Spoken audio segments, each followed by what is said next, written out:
My father was, he's on the left here, my father was officer of the General Staff of the Soviet Army. He was inspector of land forces, Soviet troops stationed in countries like Mongolia, Cuba, East European countries. This is the picture taken at the entrance of my Institute of Oriental Languages. It's a part of Moscow State University. As every Soviet student, I was, quote-unquote, volunteering for harvesting grain in Kazakhstan. By the end of my training in school, I was recruited by the KGB. This picture was taken on that day, and you can see again how happy it feels to be recruited by the KGB.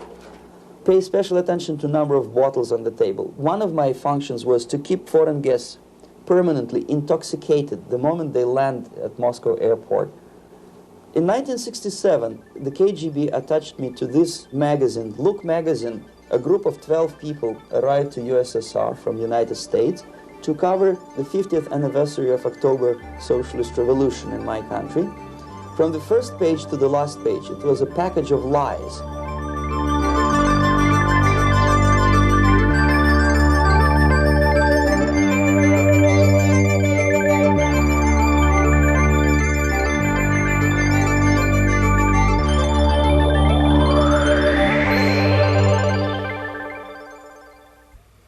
Our conversation is with Mr. Yuri Alexandrovich Bezmenov.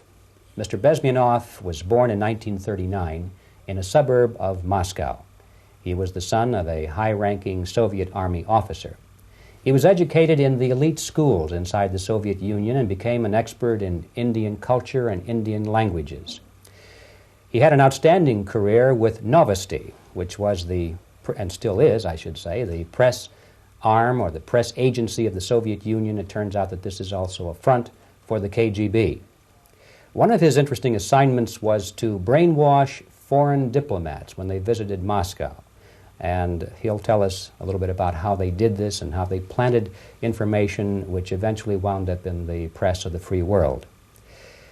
He escaped to the West in 1970 after becoming totally disgusted with the Soviet system, and he did this at great risk to his life.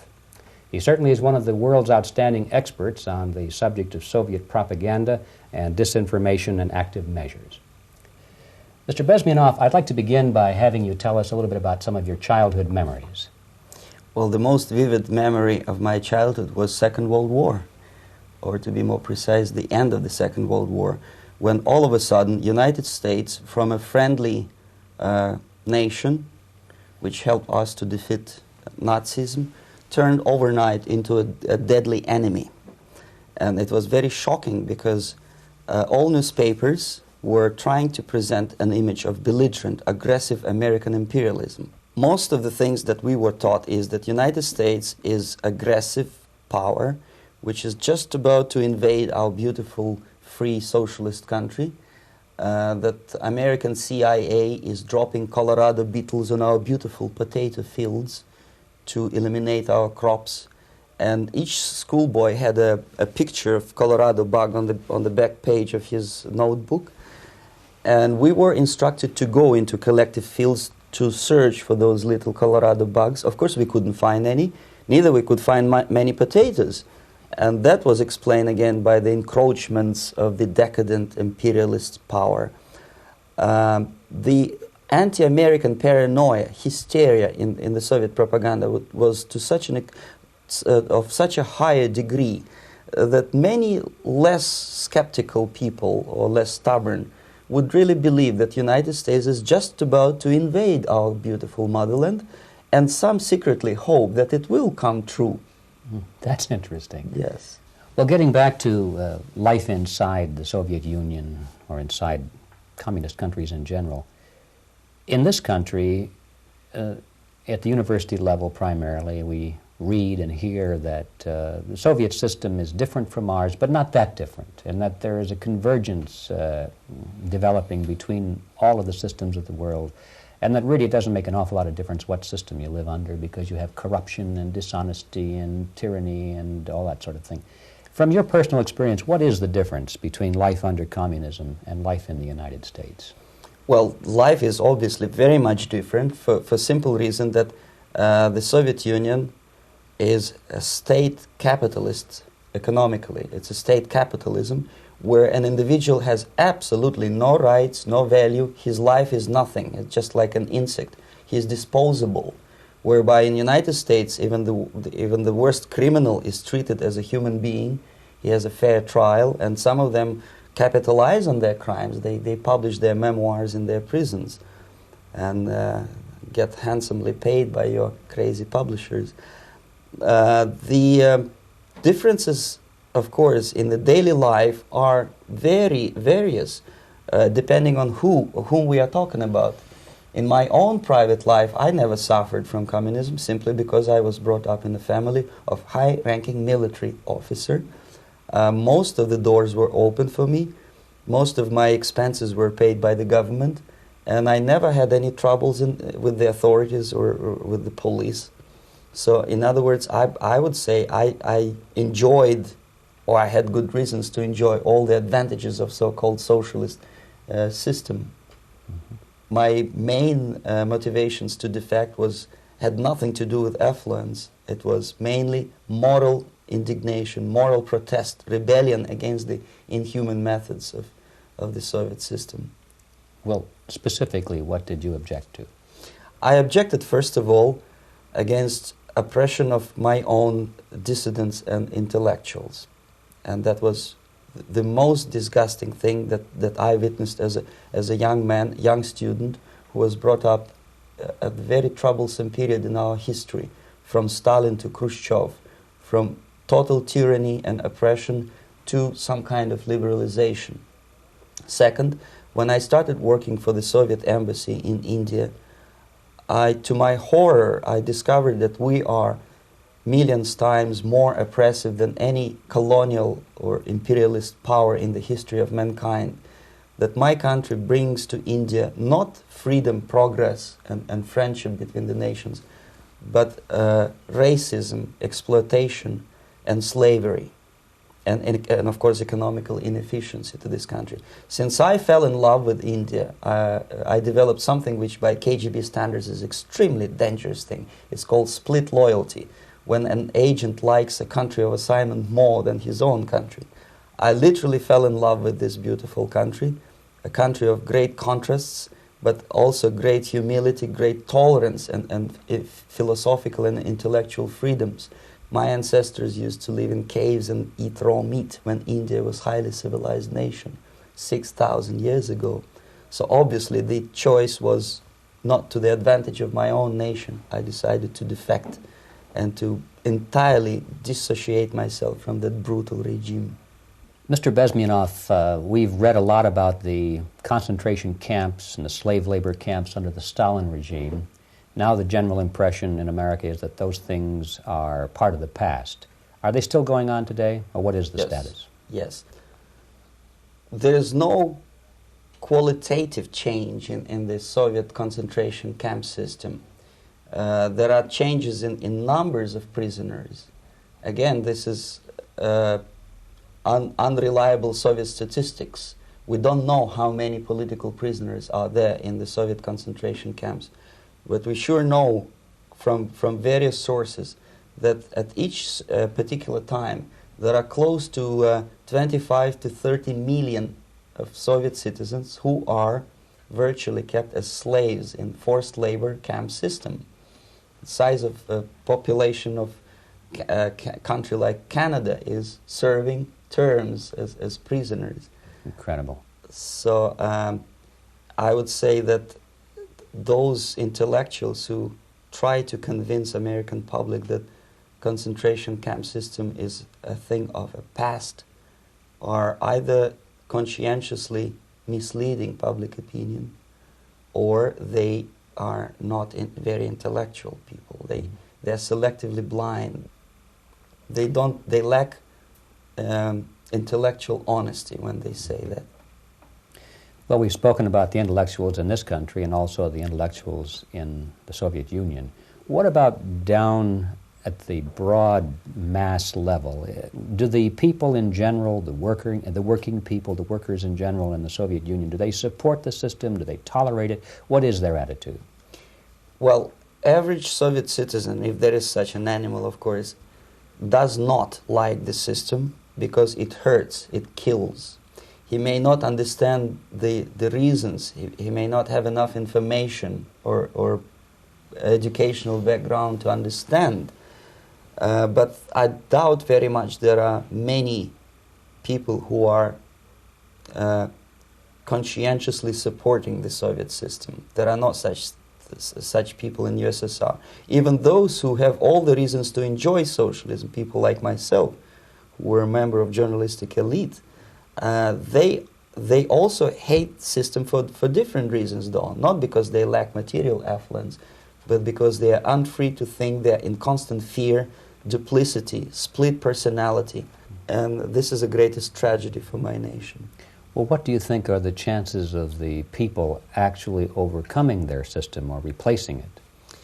There is a great possibility that system will sooner or later be destroyed from within. There is a self-destructive mechanism built into any socialist or communist or fascist system, because there is lack of feedback, because the system does not rely upon loyalty of population. But until this Soviet junta is being supported by the Western so-called imperialists, that is, multinational companies, establishments, governments, and let's face it, intellectuals, so-called academia in the United States is famous for supporting the Soviet system.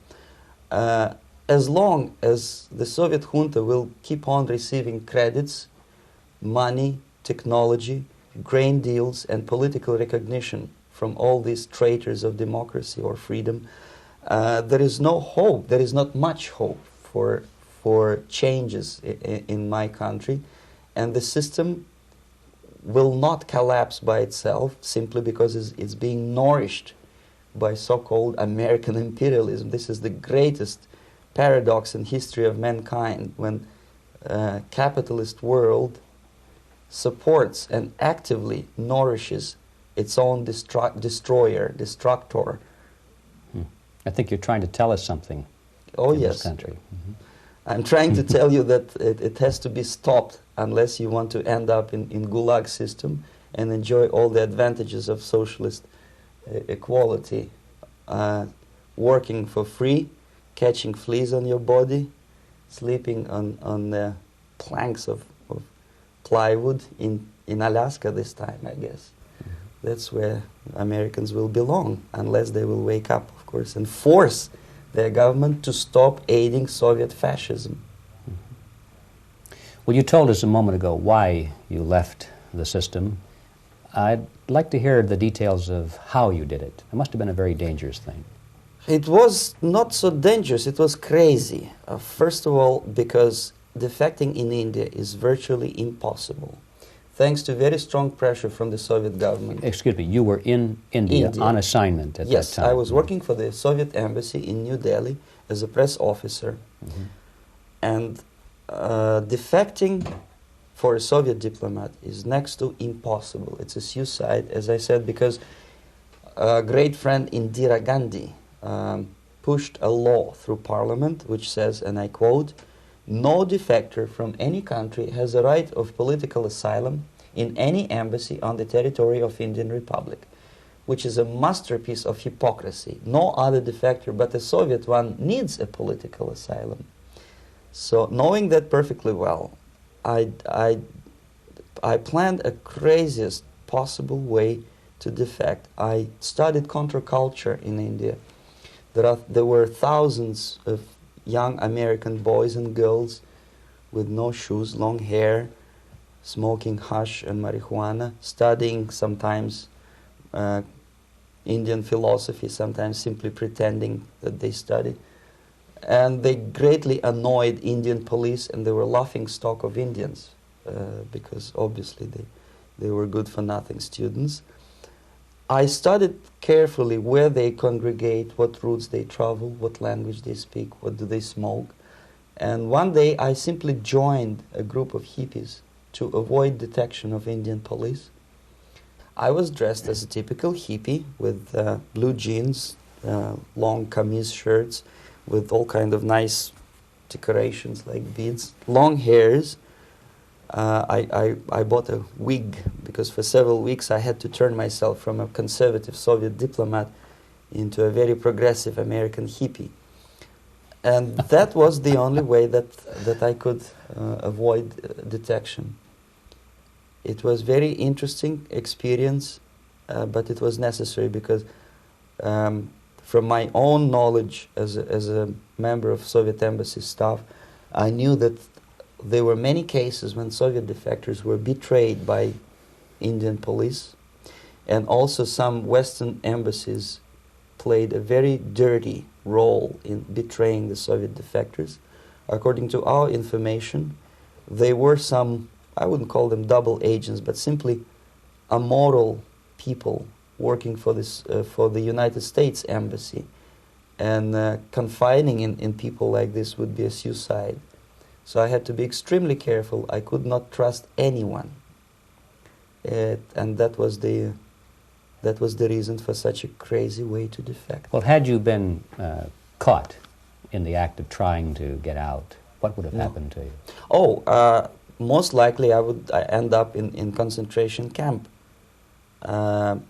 or depending on the situation and on the whim of some bureaucrat in KGB, maybe even executed. This is normal practice, quietly, of course, not publicly.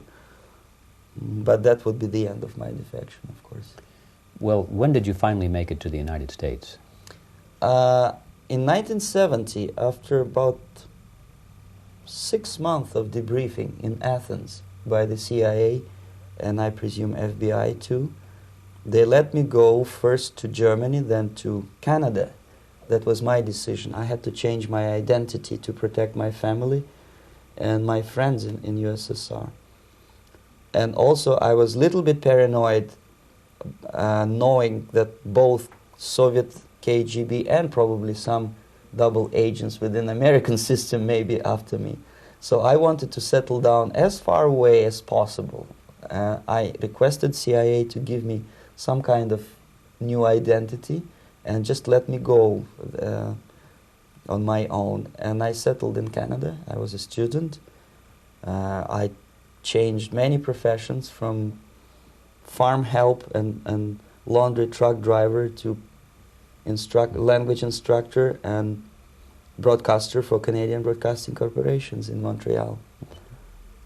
Well, have you had any threats on your life or any yes. unpleasant In about 5 years, KGB eventually discovered that I am working for Canadian Broadcasting. I made a very big mistake. I started working for overseas service of CBC, which is similar to Voice of America, in Russian language. And of course, monitoring service in USSR picked up every new voice.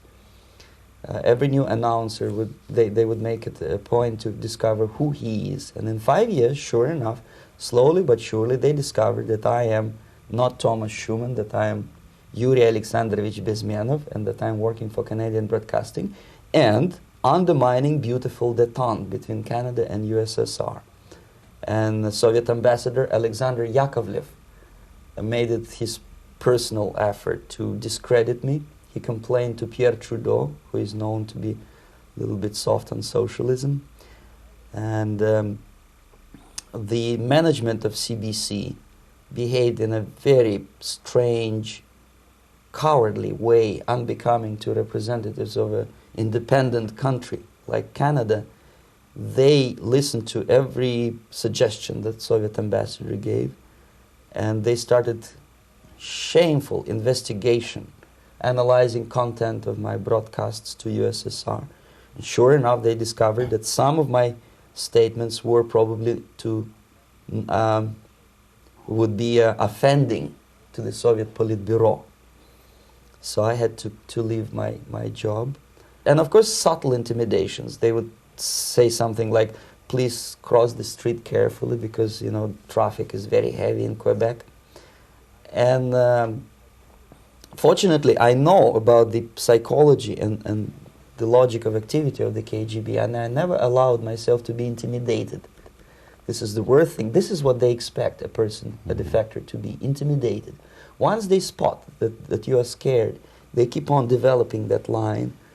And then eventually you either have to give up entirely and work for them, or they neutralize you. They would definitely stop all kind of political activity, which they failed to do in my case, because I was stubbornly working for the Canadian Broadcasting. And in response to their intimidations, I said that, look, this is a free country, and I am as free as you are. And I also can drive very fast. And gun control is not yet established in Canada, so I had a couple of good shotguns in my basement.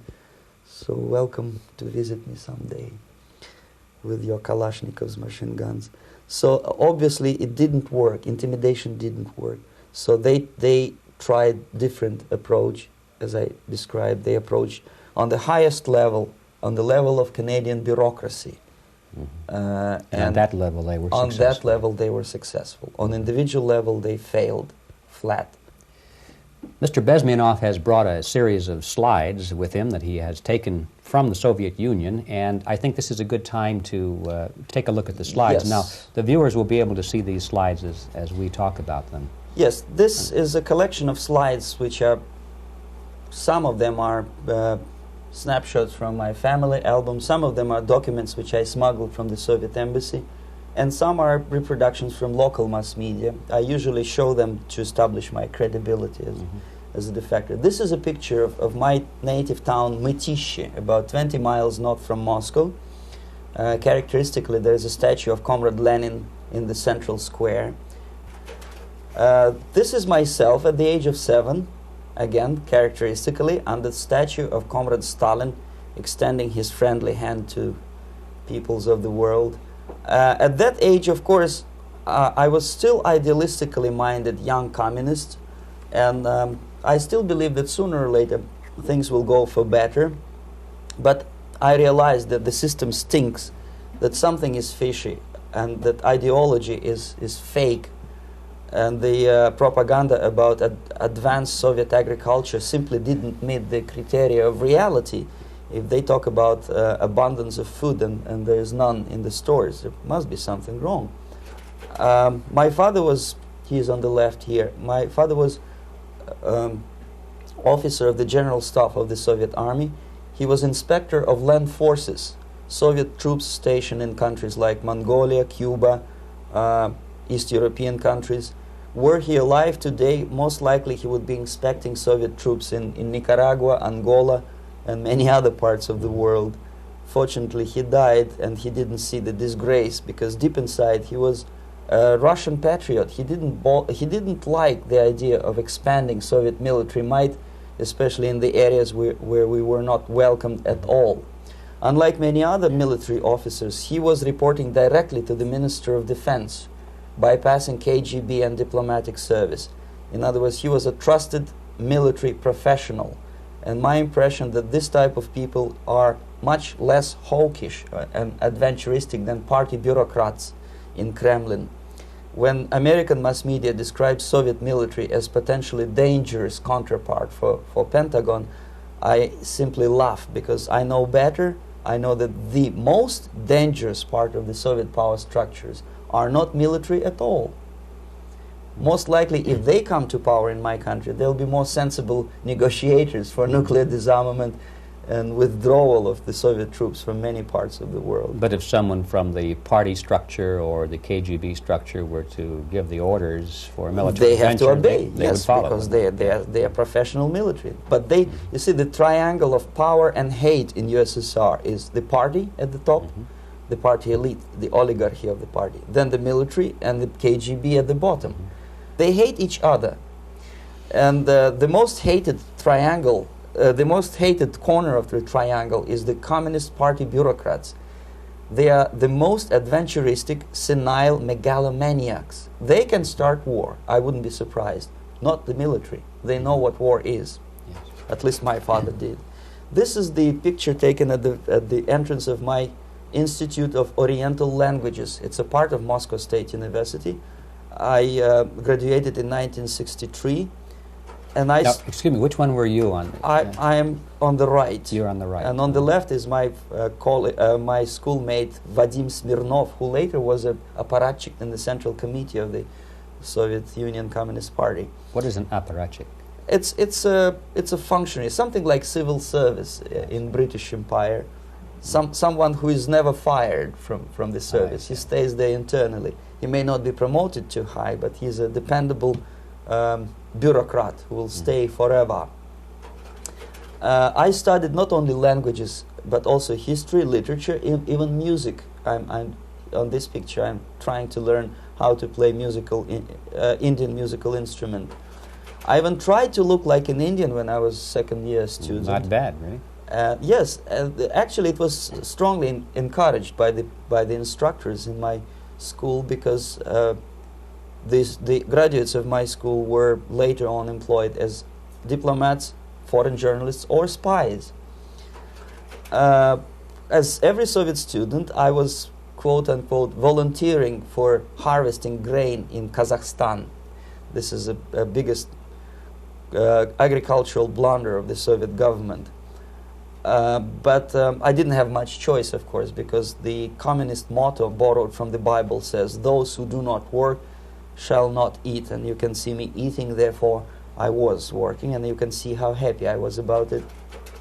I went through a very extensive physical and military training, including the military games in areas, suburban areas of Moscow. And here, for example, we are on a tour in Arkhangelsk area.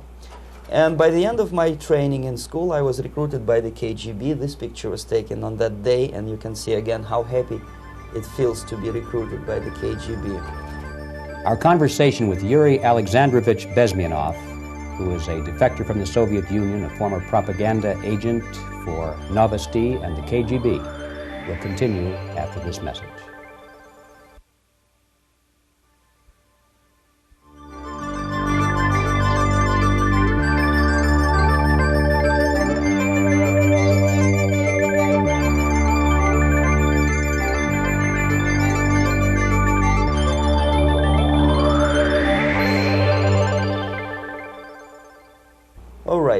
As every student in USSR, I went through very extensive physical and military training and civil defense training too. Unlike in the United States, where civil defense is virtually non-existent, zero. In USSR, every student, whatever his major subject, has to go through very extensive 4-year military and civil defense training. You can see me here with a group of students during one of the war games near Moscow. The main idea, of course, is to prepare a huge reserve army of the USSR. Each student has to graduate as a junior lieutenant. In my case, it was administrative and military intelligence service. My first assignment was to India as a translator with the Soviet Economical Aid Group, building refinery complexes in Bihar state and Gujarat state. At that time, I was still naively, idealistically believing that what I was doing contributes to the understanding and cooperation between the nations. It took me quite a number of years to realize that what we were bringing to India was a new type of colonialism, 1,000 times more oppressive and exploitative than any colonialism or imperialism in history of mankind.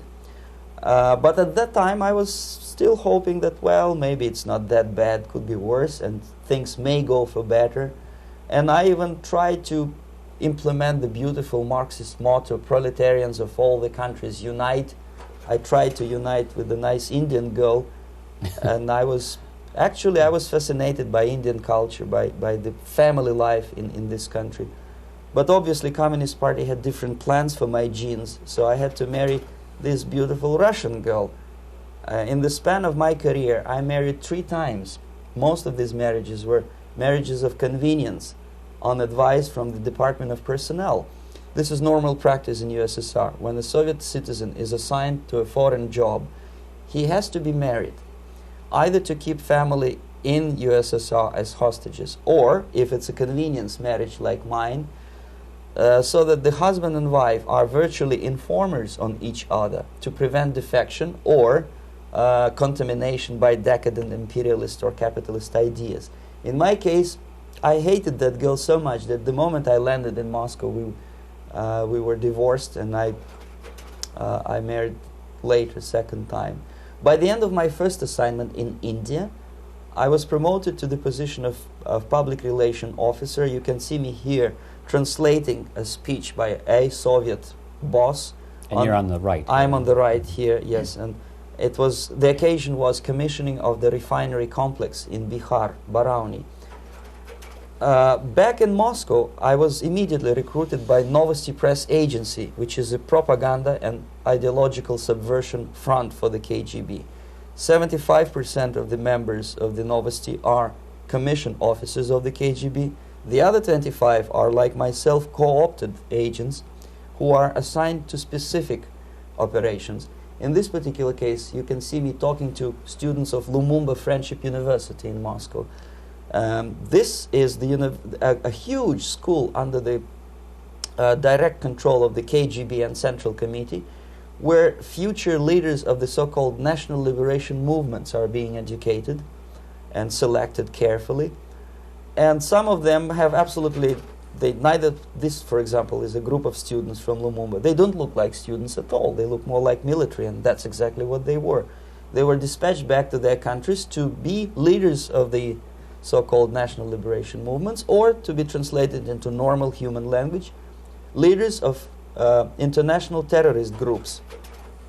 Another area of activity when I was working for the Novosti was to accompany groups of so-called progressive intellectuals, writers, journalists, publishers, teachers, professors of colleges. You can see me here in Kremlin. I'm second on the left, with a group of Pakistani and Indian intellectuals. Most of them pretended they don't understand that we are actually working on behalf of the Soviet government and the KGB. They pretended that they are actually being guests, VIP intellectuals, that they are treated according to their merits and their intellectual abilities. For us, they were just a bunch of political prostitutes to be taken advantage for various propaganda operations. Therefore, you can see perfectly well the senior colleague of mine on the left doesn't really have that much respect on his face, and myself with a very skeptical smile, typical KGB sarcastic smile, anticipating another victim of ideological brainwashing.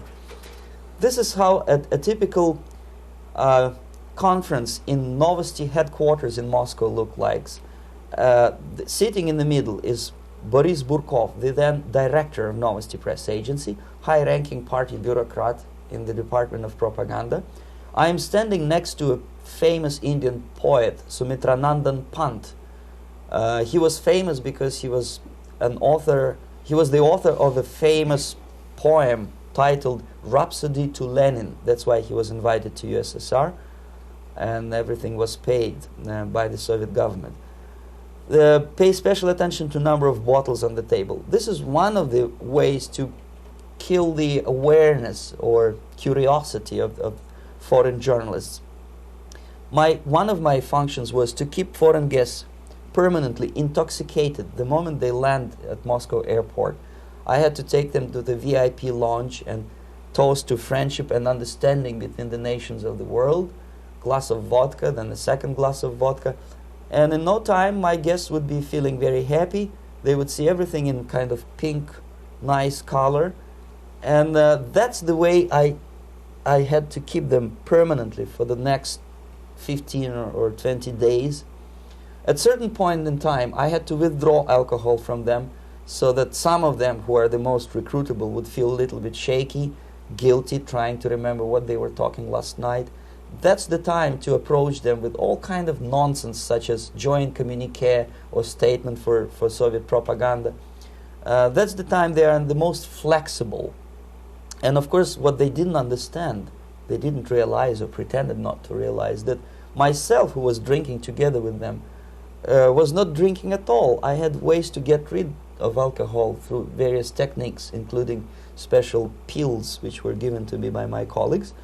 But they were taking it seriously. In other words, they would consume quite large volumes of alcohol and feel quite uneasy next morning. In 1967, the KGB attached me to this magazine, Look magazine. A group of 12 people arrived to USSR from United States to cover the 50th anniversary of October Socialist Revolution in my country.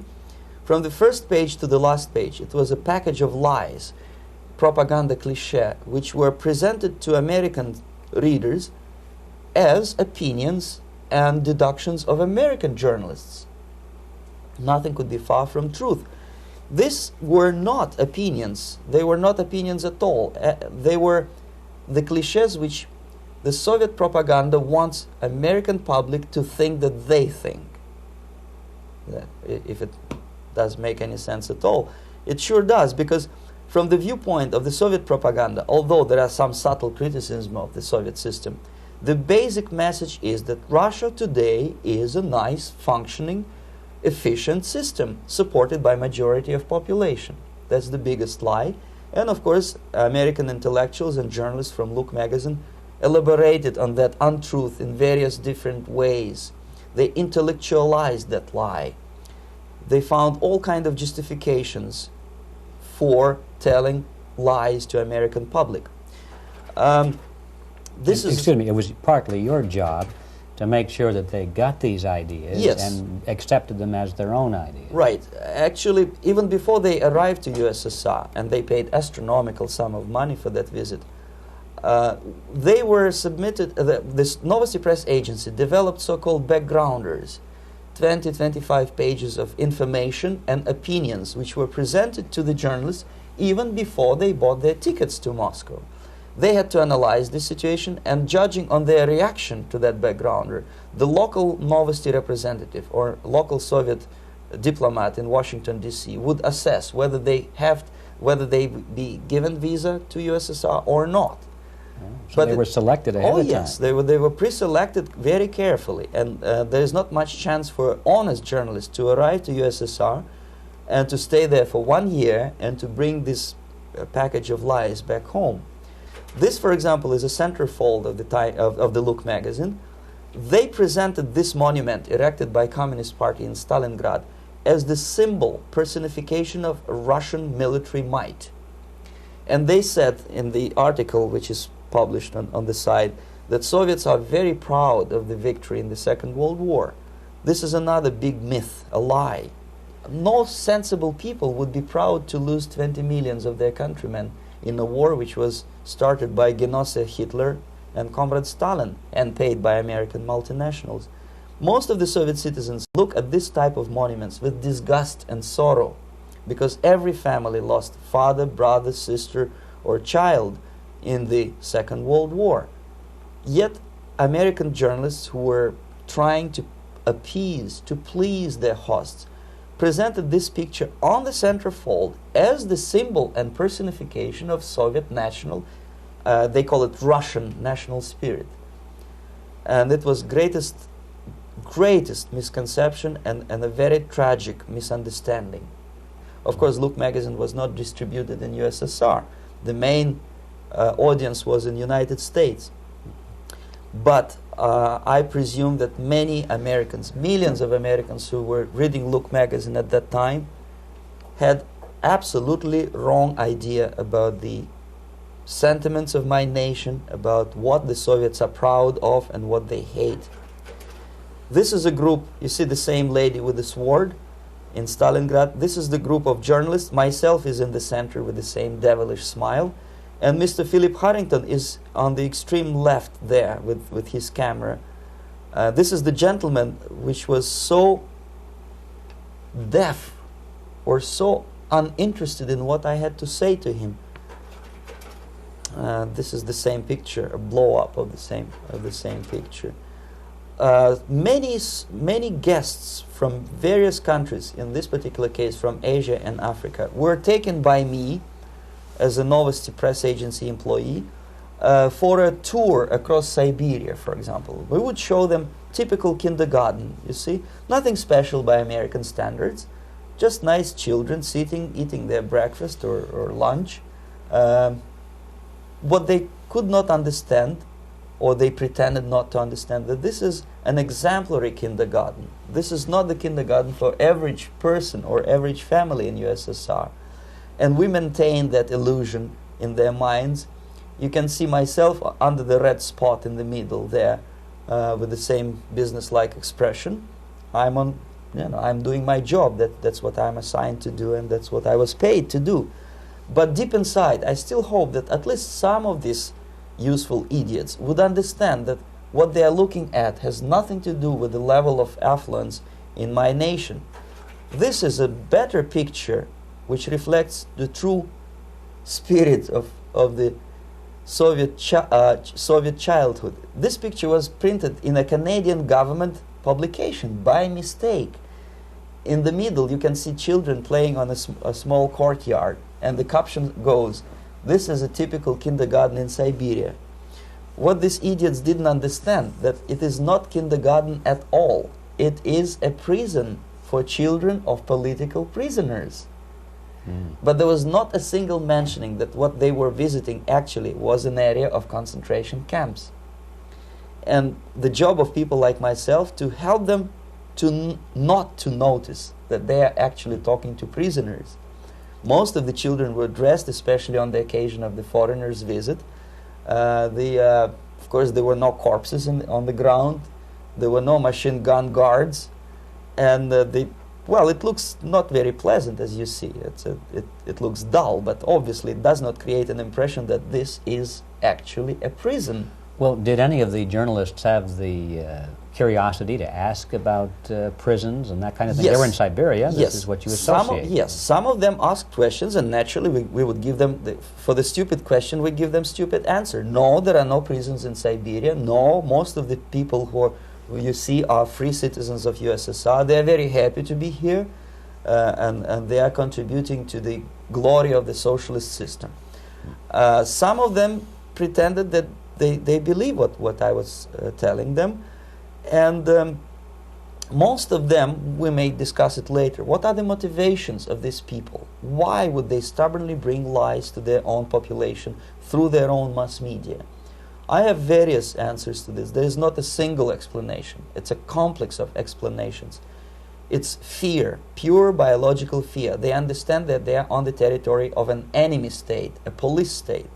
And just to save their rotten skins and their miserable jobs, their affluence back home, they would prefer to tell a lie than to ask truthful questions and report truthful information. Second, most of these schmucks were afraid to lose their jobs, because obviously if you tell truth about my country, you will not last long as a correspondent of New York Times or Los Angeles Times. They will fire you. What kind of correspondent are you? You obviously cannot find common language with Russians if they kick you out in 24 hours. So just by trying to be conformist to their own editorial bosses, they tried not to offend the sentiments of the Soviet administrators and people like myself. Deep inside, I hope they would insult my or offend my sentiments. Obviously, they preferred not to. Another reason, I refuse to believe it, but obviously there is another reason. Obviously, it's a greed. These people earn a lot of money. When they come back to USA, they claim that they are experts on my country. They write books which sells in million copies, titled like Russians, The Truth About Russia. Most of it is lie about Russia. Yet they claim to be Sovietologists. They play back myth about my country, the propaganda cliches. Yet they stubbornly resist the word of truth. If a person like Solzhenitsyn is either defecting or kicked out of USSR, they try all their best to discredit him and to discourage him. I don't have much chance to appear on national network with a true story about my country. But a useful idiot like Hendrik Smith or Robert Kaiser, they are big heroes. They come back from USSR. They say, oh, we were talking to dissidents in Russia. Big deal. Soviet dissidents are chasing American correspondents in the streets, and they are cowardly escaping from these contacts.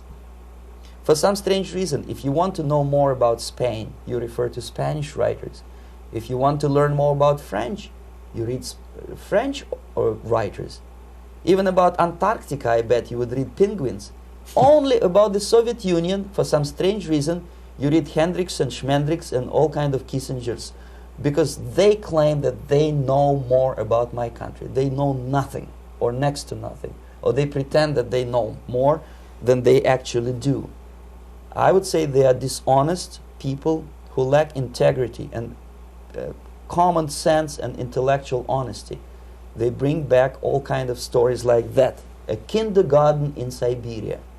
Omitting the most important fact, it's a prison for children of political prisoners.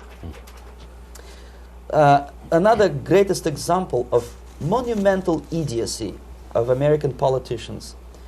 Edward Kennedy was in Moscow, and he thought that he is a popular, charismatic American politician who is easygoing, who can smile, dance at the wedding in Russian Palace of Marriages. What he did not understand, or maybe he pretended not to understand, that actually he was being taken for a ride. This is a staged wedding, especially to impress foreign media or useful idiots like Ed Kennedy. Most of the guests there, they had security clearance, and they were instructed what to say to foreigners. This is exactly what I was doing. You can see me in the same damn wedding palace in Moscow where Ed Kennedy was dancing here. You see, smiling. He thinks he's very smart. From the viewpoint of Russian citizens who observe this idiocy, he's narrow-minded, egocentrical idiot who tries to earn his own popularity through participation in propaganda farces like this. Here you can see myself. On the right, again, exemplary Soviet bride. On the left, 3 journalists from various countries, Asia, Africa, and Latin America. Obviously, they enjoying the situation. They will go back home and write the reports. We were present on a regular Soviet wedding. They were not present on a regular Soviet wedding. They were present, they were parts of a farce, of a circus performance. Another thing which I had to sometimes risking my life to explain to foreigners. Time magazine, for example, is very critical of South African racist regime.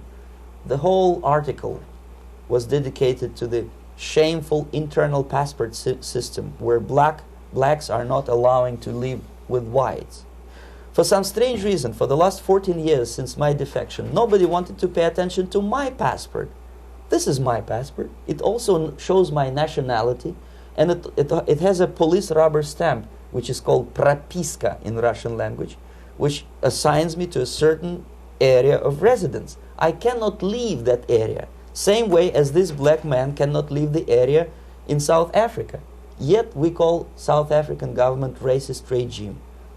Not a single Jane Schmonda or Fonda is brave enough, courageous enough to come to media and say, look, this is what happens in USSR. I send a copy of my passport to many American liberals and civil rights defenders and all the other useful idiots. They never bothered to answer me back.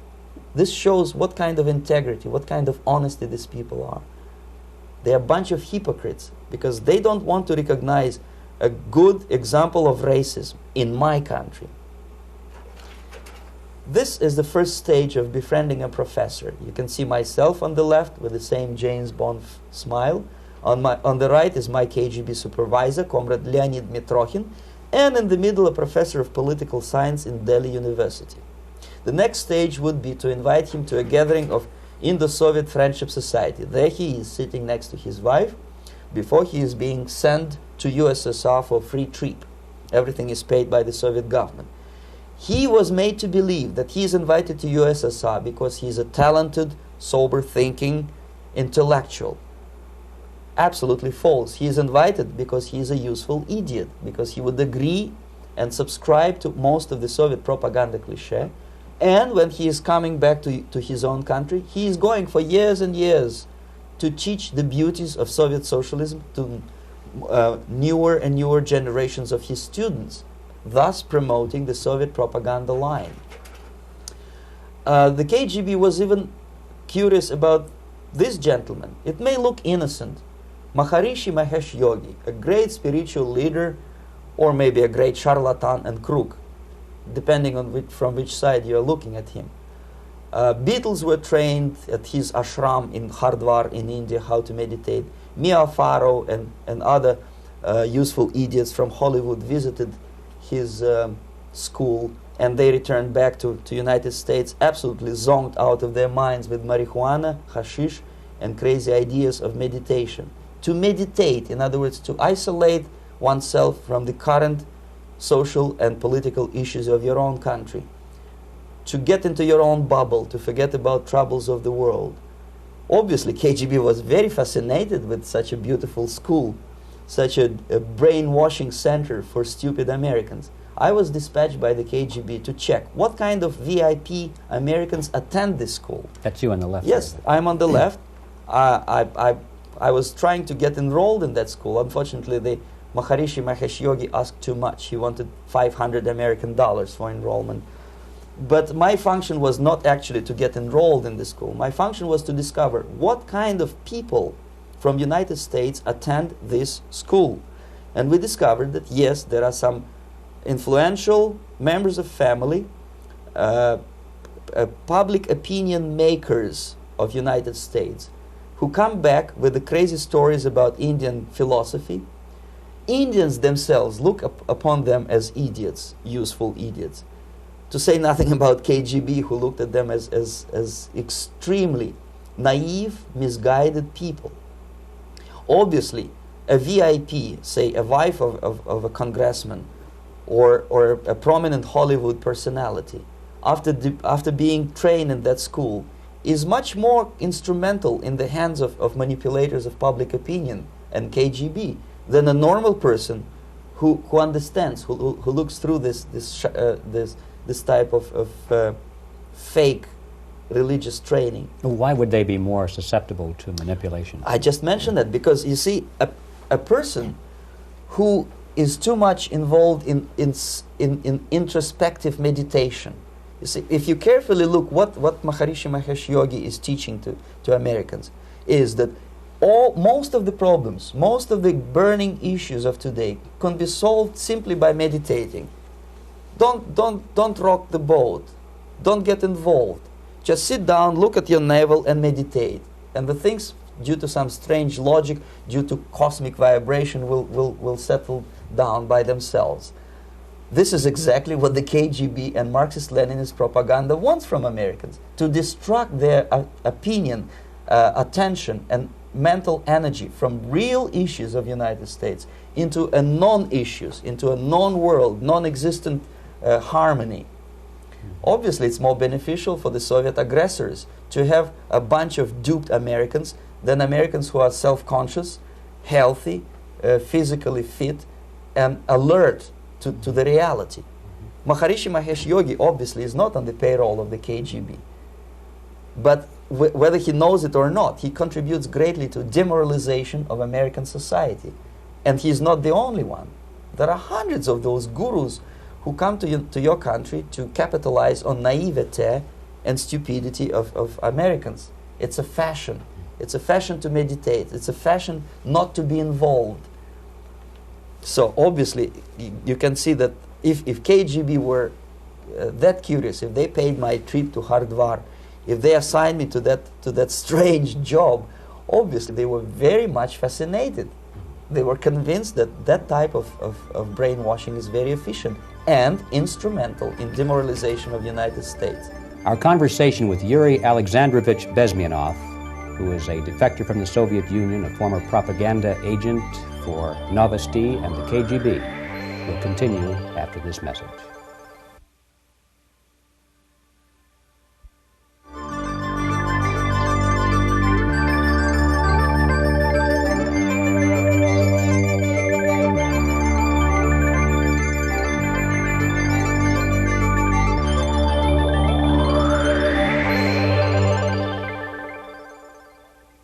This picture shows the part of the building of USSR embassy and my supervisors. On the left is Comrade Mehdi, an Indian communist, and on the right, Comrade Mitrokhin, my supervisors in the secret department of research and counter-propaganda.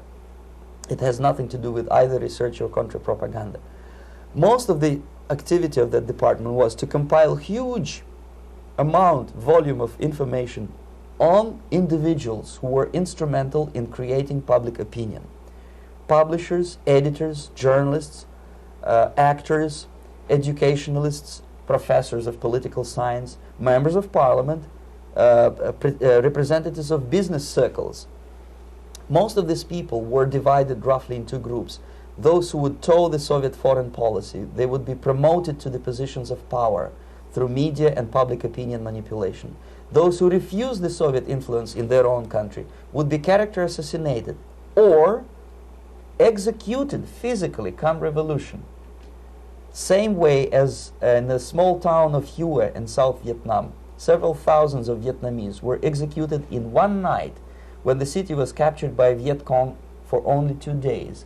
And American CIA could never figure out how could possibly communists know each individual, where he lives, where to get him, and would be arrested in one night, basically in some 4 hours before dawn, put on a van, taken out of the city limits and shot. The answer is very simple. Long before communists occupied the city, there was extensive network of informers, local Vietnamese citizens, who knew absolutely everything about people who are instrumental in public opinion, including barbers and taxi drivers. Everyone who was sympathetic to the United States was executed. Same thing was done under the guidance of the Soviet embassy in Hanoi, and same thing I was doing in New Delhi. To my horror, I discovered that in the files where people were doomed to execution, there were names of pro-Soviet journalists with whom I was personally friendly. Pro-Soviet? Yes. They were idealistically minded leftists who made several visits to USSR, and yet the KGB decided that come revolution or drastic changes in political structure of India, they will have to go. Why is that? Because they know too much.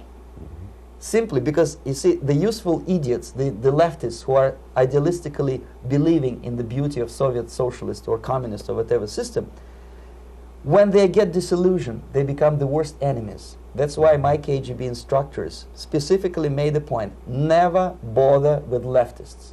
Forget about these political prostitutes. Aim higher. This was my instruction. Try to get into large circulation, established conservative media. Rich, filthy rich movie makers, intellectuals, so-called academic circles. Cynical, egocentric people who can look into your eyes with angelic expression and tell you a lie.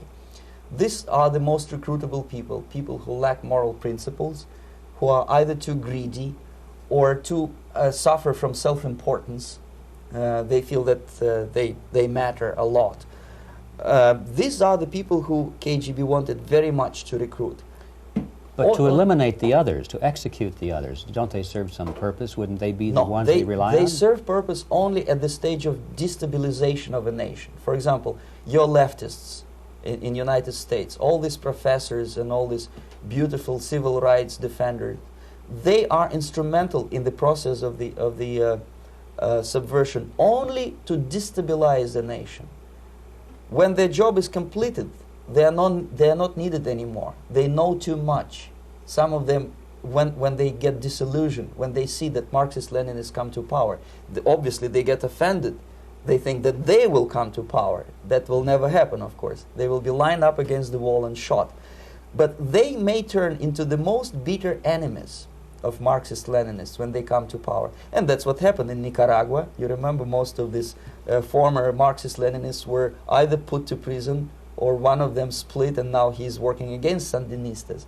It happened in Grenada when Maurice Bishop was already a Marxist. He was executed by a new Marxist who was more Marxist than this Marxist. Same happened in Afghanistan when first there was Taraki, he was killed by Amin, then Amin was killed by Babrak Karmal with the help of KGB. Same happened in Bangladesh when Mujibur Rahman, very pro-Soviet leftist, was assassinated by his own Marxist-Leninist military comrades. It's the same pattern everywhere. The moment they serve their purpose, all the useful idiots are either be executed entirely, all the idealistically minded Marxists, or exiled or put in prisons, like in Cuba. Many former Marxists are in Cuba, in prison. So most of the Indians who were cooperating with the Soviets, especially with our Department of Information of the USSR Embassy, were listed for execution. And when I discovered that fact, of course I was sick. I was mentally and physically sick. I thought that I'm going to explode one day during the briefing at the ambassador's office. I would stand up and say something that we are basically a bunch of murderers. That's what we are. It has nothing to do with friendship and understanding between the nation and blah, blah, blah. We are murderers. We behave as a bunch of thugs in a country which is hospitable to us, a country which with ancient traditions. But I did not defect. I tried to get the message across. To my horror, nobody wanted even to listen, least of all to believe what I had to say. And I tried all kinds of tricks. I would leak information through letters or lost documents or something like that. And still I got no message. The message was not published, even in the conservative mass media of India. The immediate impulse to defect was Bangladesh crisis, which was described by American correspondents as Islamic grassroots revolution, which is absolute baloney. There was nothing to do with Islam, and there was no grassroots revolution. Actually, there are no grassroots revolutions, period. Any revolution is a byproduct of a highly organized group of conscientious and professional organizers, but has nothing to do with grassroots. In Bangladesh, it was nothing with grassroots. Most of the Awami League party members, Awami League means People's Party, were trained in Moscow in the High Party School. Most of the Mukti Fauj leaders, Mukti Fauj in Bengali means People's Army, same as SWAPO and all kind of liberation armies all over the world, the same bunch of useful idiots. They were trained at Lumumba University and various centers of the KGB in Simferopol, in Crimea, and in Tashkent. So when I saw that Indian territory is being used as a jumping board to destroy East Pakistan, I saw myself thousands of so-called students traveling through India to East Pakistan, through the territory of India, and Indian government pretended not to see what's going on. They knew perfectly well, the Indian police knew it, the intelligence department of the Indian government knew it, the KGB of course knew it, and the CIA knew it. That was most infuriating, because when I defected and I explained to the CIA debriefers they should watch out because East Pakistan is going to erupt any moment, they said I was reading too many James Bond novels. Anyway, so East Pakistan was doomed. One of my colleagues in the Soviet consulate in Calcutta, when he was dead drunk, he ventured into the basement to relieve himself, and he found big boxes which said printed matter to Dhaka University. Dhaka is the capital of East Pakistan. And since he was drunk and curious, he opened one of the boxes and he discovered not printed matter. He discovered Kalashnikov guns and ammunition in there. Anyway, it's a long story. When I saw the preparations for the invasion into East Pakistan, obviously I wanted to defect immediately. The only thing I couldn't at that time make up my mind when and where and how. One of the reasons, of course, you see, I was in love with India. I mentioned it before. I spoke the languages. I socialized with people. And I understood that I had to act fast unless I want this beautiful country to be permanently and irreparably damaged by our presence. One of the reasons not to defect was, as you can see, I was living in relative affluence. Who the hell in a normal mind would defect and do what? To be abused by your media, to be called McCarthyist and fascist and paranoid, or to drive a taxi in New York City? What for? What the hell for should I defect? To be abused by Americans, to be insulted in exchange for my effort to bring the truthful information about impending danger of subversion. As you can see, I was living in quite a comfortable conditions next to swimming pool, where Indians were not allowed, by the way. I was highly paid expert in propaganda. I had my family. I was respected by my nation. My career was cloudless. The third reason, how to defect with the family. To defect with the baby and the wife would be virtual suicide, because according to law, that hypocritical law which I quoted before, the Indian police will have to hand me over back to the KGB, and that will be the end of my defection and probably my life. Again, I cannot smuggle my wife because she was not quite sure what I was doing. She was not that idealistically involved, and she was definitely not in the total picture of what I was doing for the KGB. She would be shocked if I put her in my van and drive her to the American embassy or elsewhere. That would be a greatest danger. So again, I had to defect in such a way that my defection would look as simple disappearance. And there were many cases like that when the Soviet agents simply disappeared, either killed in action or, thanks to their curiosity and their close contacts with radicals, some of them were killed by the Marxists, by the way. It happened in many African countries when the Soviet KGB were killed by Africans themselves. Not because they hated Marxism-Leninism, but because they were simply trigger-happy bunch of unruly characters. If you give them a machine gun, they will shoot. And some of the Soviets obviously were not careful enough to protect themselves, and they got into embarrassing situations when they were shot at the crossfire between factions of so-called liberation movements. Anyway, so I decided, as I said, to study the counterculture. I decided this probably would be the best way to disappear. I socialized with characters like this. On the left, you see, he's a barefoot American hippie. It took me quite a long time to study exactly what they were doing and how to mix with them. But eventually I did it. Most of Indian newspapers carried my picture and promise of 2,000 rupees for information about my whereabouts.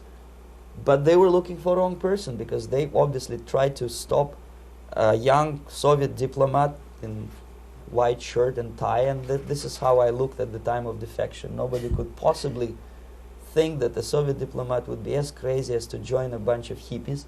That's you. Travel India and smoke hash. So I made it literally almost like a Hollywood-style detective story. From under the nose of the KGB in Bombay airport, I landed the plane and I flew to Greece, where I was debriefed by the CIA. That's basically that's all for my slides. We can turn off the projector then. That's very interesting. Well, you spoke several times before about ideological subversion. That is a phrase that I'm afraid some Americans don't fully understand. When the Soviets use the phrase ideological subversion, what do they mean by it? Ideological subversion is the process which is legitimate, overt, and open. You can see it with your own eyes. All you have to do, all American mass media has to do, is to unplug their bananas from their ears, open up their eyes, and they can see it. There is no mystery. There is nothing to do with espionage. I know that espionage intelligence gathering looks more romantic. It sells more deodorants through the advertising, probably. That's why your Hollywood producers are so crazy about James Bond type of thrillers. But in reality, the main emphasis of the KGB is not in the area of intelligence at all. According to my opinion and opinion of many defectors of my caliber, only about 15% of time, money, and manpower is spent on espionage as such. The other 85% is a slow process which we call either ideological subversion or active measures, активные мероприятия in the language of the KGB, or psychological warfare. What it basically means is to change the perception of reality of every American to such an extent that despite of the abundance of information, no one is able to come to sensible conclusions in the interests of defending themselves, their families, their community, and their country. It's a great brainwashing process which goes very slow, and it's divided in 4 basic stages. The first one being demoralization. It takes from 15 to 20 years to demoralize a nation. Why that many years? Because this is the minimum number of years which requires to educate one generation of students in the country of your enemy, exposed to the ideology of the enemy. In other words, Marxism-Leninism ideology is being pumped into the soft heads of at least 3 generations of American students without being challenged or counterbalanced by the basic values of Americanism, American patriotism. The result you can see. Most of the people who graduated in the 60s, dropouts or half-baked intellectuals, are now occupying the positions of power in the government, civil service, business, mass media, educational system. You are stuck with them. You cannot get rid of them. They are contaminated. They are programmed to think and react to certain stimuli in a certain pattern. You cannot change their mind, even if you expose them to authentic information, even if you prove that white is white and black is black. You still cannot change the basic perception and the logic of behavior. In other words, these people, the process of demoralization is complete and irreversible. To get rid society of these people, you need another 20 or 15 years to educate a new generation of patriotically minded and common sense people who would be acting in favor and in the interests of the United States society. And yet these people who've been programmed and, as you say, in place and Yes. who are favorable to an opening with the Soviet concept, these are the very people who would be marked for extermination in this country? Most of them, yes. Simply because the psychological shock when they will see in future what the beautiful society of equality and social justice means in practice, obviously they will revolt. They will be very unhappy, frustrated people, and the Marxist-Leninist regime does not tolerate these people. They will join the links of dissenters, dissidents. Unlike in present United States, there will be no place for dissent in future Marxist-Leninist America. Here you can get popular like Daniel Ellsberg and filthy rich like Jane Fonda for being dissident, for criticizing your Pentagon. In future, these people will be simply squashed like cockroaches. Nobody is going to pay them nothing for their beautiful, noble ideas of equality. This they don't understand, and it will be a greatest shock for them, of course. The demoralization process in the United States is basically completed already. For the last 25 years, actually it's overfulfilled, because demoralization now reaches such areas where previously not even Comrade Andropov and all his experts would even dream of such a tremendous success. Most of it is done by Americans to Americans, thanks to lack of moral standards. As I mentioned before, exposure to true information does not matter anymore. A person who was demoralized is unable to assess true information. The facts tell nothing to him. Even if I shower him with information, with authentic proof, with documents, with pictures, even if I take him by force to the Soviet Union and show him concentration camp, he will refuse to believe it until he is going to receive a kick in his fat bottom. When a military boot crashes his balls, then he will understand, but not before that. That's the tragic of the situation of demoralization.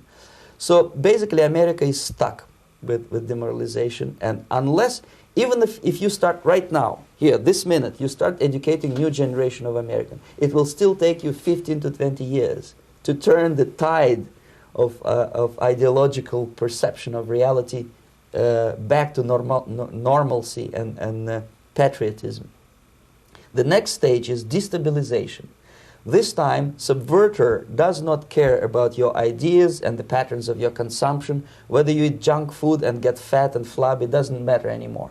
This time, and it takes only from 2 to 5 years to destabilize a nation, what matters is essentials: economy, foreign relations, defense systems.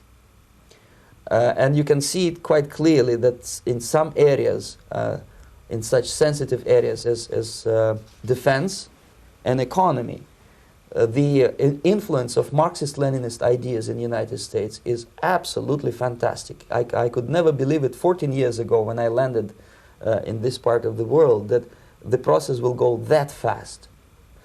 The next stage, of course, is crisis. It may take only up to 6 weeks to bring a country to the verge of crisis. You can see it in Central America now. And after crisis, with a violent change of power, structure, and economy, you have so-called the period of normalization. It may last indefinitely. Normalization is a cynical expression borrowed from Soviet propaganda. When the Soviet tanks moved into Czechoslovakia in '68, Comrade Brezhnev said, "Now the situation in brotherly Czechoslovakia is normalized." This is what will happen in the United States if you allow all these schmucks to bring the country to crisis, to promise people all kind of goodies and the paradise on earth, to destabilize your economy, to eliminate the principle of free market competition, and to put a big brother government in Washington, D.C., with benevolent dictators like Walter Mondale, who will promise lots of things, never mind whether the promises are fulfillable or not. He will go to Moscow to kiss the bottoms of new generation of Soviet assassins, never mind. He will create false illusions that the situation is under control. Situation is not under control. Situation is disgustingly out of control. Most of the American politicians, media, and educational system trains another generation of people who think they are living at a peacetime. False. United States is in the state of war, undeclared total war against the basic principles and the foundations of this system. And the initiator of this war is not Comrade Andropov, of course. It's the system. However ridiculous it may sound, the world communist system or the world communist conspiracy, whether I scare some people or not, I don't give a hoot. If you are not scared by now, nothing can scare you. But you don't have to be paranoid about it. What actually happens now, that unlike myself, you have literally several years to live on unless the United States wake up. The time bomb is ticking. With every second, the disaster is coming closer and closer. Unlike myself, you will have nowhere to defect to, unless you want to live in Antarctica with penguins. This is it. This is the last country of freedom and possibility. Okay, so what do we do? What is your recommendation to the American people? Well, the immediate thing that comes to my mind is, of course, there must be a very strong national effort to educate people in the spirit of real patriotism, number one. Number two, to explain them the real danger of socialist, communist, whatever, welfare state, big brother government. If people will fail to grasp the impending danger of that development, nothing ever can help United States. You may kiss goodbye to your freedom, including freedoms to homosexuals, to prison inmate. All this freedom will vanish, evaporate in 5 seconds, including your precious lives. The second thing, the moment at least part of United States population is convinced that the danger is real, they have to force their government. And I'm not talking about sending letters, signing petitions, and all this beautiful, noble activity. I'm talking about forcing United States government to stop aiding communism. Because there is no other problem more burning and urgent than to stop the Soviet military-industrial complex from destroying whatever is left of the free world. And it is very easy to do. No credits, no technology, no money, no political or diplomatic recognition, and of course no such idiocy as grain deals to USSR. The Soviet people, 270 millions of Soviets, will be eternally thankful to you if you stop aiding a bunch of murderers who sit now in Kremlin and whom President Reagan respectfully calls government. They do not govern anything, least of all such complexity as the Soviet economy. So basic, two very simple, maybe two simplistic answers or solutions, but nevertheless they are the only solutions. Educate yourself, understand what's going on around you. You are not living at the time of peace. You are in a state of war, and you have precious little time to save yourself. You don't have much time, especially if you are talking about young generation. There's not much time left for convulsions and sexual masturbation to the beautiful disco music. Very soon it will go, just overnight. If we are talking about capitalists or wealthy businessmen, I think they are selling the rope on which they will hang very soon. If they don't stop, if they cannot curb their unsettled desire for profit, and if they keep on trading with the monster of the Soviet communism, they are going to hang very soon. And they will pray to be killed, but unfortunately they will be sent to Alaska probably to manage industry of slaves. It's simplistic. I know it sounds unpleasant. I know Americans don't like to listen to things which are unpleasant. But I have defected not to tell you the stories about such idiocy as microfilm, James Bond type espionage. This is garbage. You don't need any espionage anymore. I have come to talk about survival. It's a question of survival of this system. You may ask me, what is it in for me? Survival, obviously, because unlike, as I said, I am now in your boat. If we sing together, we'll sing beautifully together. There is no other place on this planet to defect to.